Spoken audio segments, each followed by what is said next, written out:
This guy says his name is Judge Gaffney, Doctor. Oh, well, Chumley. Good evening, Judge. Let's not waste time. Has he been here? Who? Elwood? No. But now, is he here? Sure he ain't been here? Oh, he's wise now. He's hiding. It's going to be an awful job to smoke him out. It will be more difficult, but I'll do it. I always do. They're sly, they're cunning, but I get them. I always get them. Wilson, have you got that list of places we've been? Yes, Doctor. Read it. Well, we've been to 17 bars. We've been to Eddie's place, Edie's place, Charlie's place, Bessie's Barn Dance, the 4th Avenue Firehouse, the 10th, 12th, and 9th Avenue firehouses, just to make sure. And then we were down at the Union Station and the grain elevator. Why does this guy go to the grain elevator? Well, the foreman is a friend of his. He has many friends, many places. Judge, we stopped by here to ask Mrs. Simmons if she had any suggestions as to where we might look for it. Well, Dr. Chumley, I have to inform you that Mrs. Simmons has retained me to file suit against you. What? Well, what happened to her at the sanitarium this afternoon? A suit? Well, while we're on that subject. Oh, that's pretty, ain't it, Doctor? After we hauled your tail all over town trying to find this guy. Yes. But what happened this afternoon was an unfortunate mistake. I have discharged my assistant who made it, and I am prepared to take charge of this man's case personally. It interests me. And my interest in the case is something no amount of money can buy. You can ask any of them. But this business this afternoon, Doctor. Water under the dam. This is how I see this thing. I see it this way. The main item is to find this man and take him out to the sanitarium where he belongs. That's right, Judge. That's just what I think. Well, let me introduce Miss Myrtle May Simmons, Mr. Dowd's niece, and Mrs. Simmons' daughter. How do you do, Dr. Chumley? Now, how do you do, Miss Simmons? Ooh, hello, Myrtle.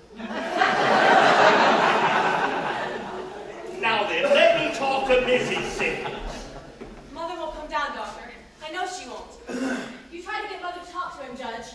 But see here, your mother was manhandled. She was, well, God knows what she was. The man's approach to her was not professional. It was personal. Wilson, this is a serious charge. Dr. Chumley, I've been with you for 10 years. Are you going to believe it? What's your name again? Gaffney. Judge Omar Gaffney. Are you going to take the word of this, old blister Gaffney? Wilson! Me and a dame who sees a rabbit? Well, it's not Mrs. Simmons that sees the rabbit. It's her brother. Yes, it's Uncle Elwood. Well, if you'll come with me, Doctor. Very well, Judge. Wilson, I have a situation here. You wait for me. Okay, Doctor. So your name's Myrtle May? Yes. Well, I guess if we grab your uncle, you'll be coming out to the sanitarium on visiting days, huh? I don't really know. Well, if you do, I'll be there. You will? If you don't see me right away, don't give up. I'll show him. You will? Sure. Now, you heard Dr. Chumley to tell me to wait. Yeah. I'll tell you what, while I'm waiting, I could use a sandwich and a cup of coffee. Certainly. If you'll forgive me, I'll precede you into the kitchen. Yes, sir. You're all right, Myrtle. What? Oh, Dr. Chumley noticed it right away. Now, he doesn't miss a trick. And I'll tell you something else, Myrtle. What? You not only got a nice build, but kid, you got something else too. What? You've got the screwiest uncle who ever stuck his puss in our nut house.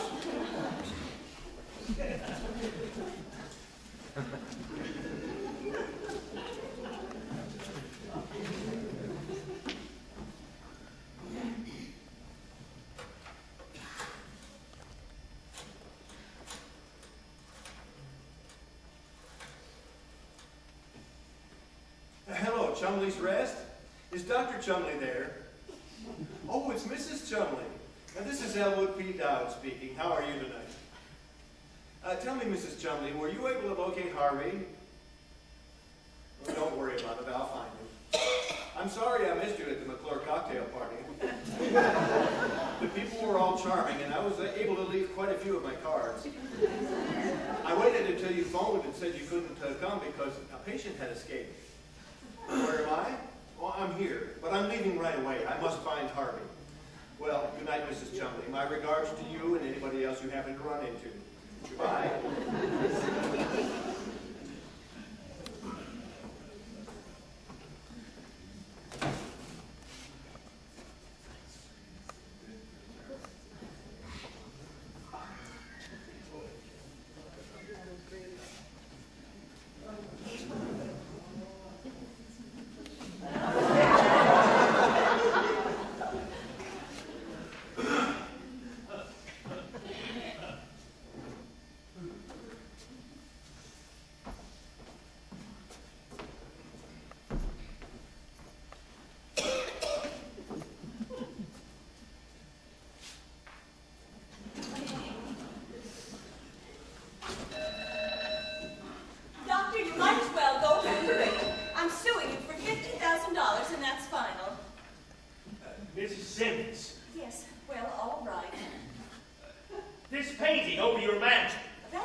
Harvey is here. He isn't. Tell him. That'll bring him here, perhaps. Humor him. We have to humor him. Elwood? Yes, dear. Harvey's here. Why don't you come home? Oh, well, all right. It won't work. He wants me to call Harvey to the telephone. Well, say Harvey is here, but they can't come to the telephone. Say he's in the bathtub. The bathtub? Say he's in the bathtub, and you'll send him over there. That way we'll find out where he is. Doctor. Mrs. Simmons, you have to do it. Elwood, dear?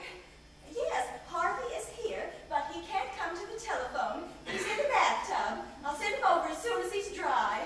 Now, where are you, dear? Where, Elwood? Oh. Did he hang up? Harvey just walked in the door.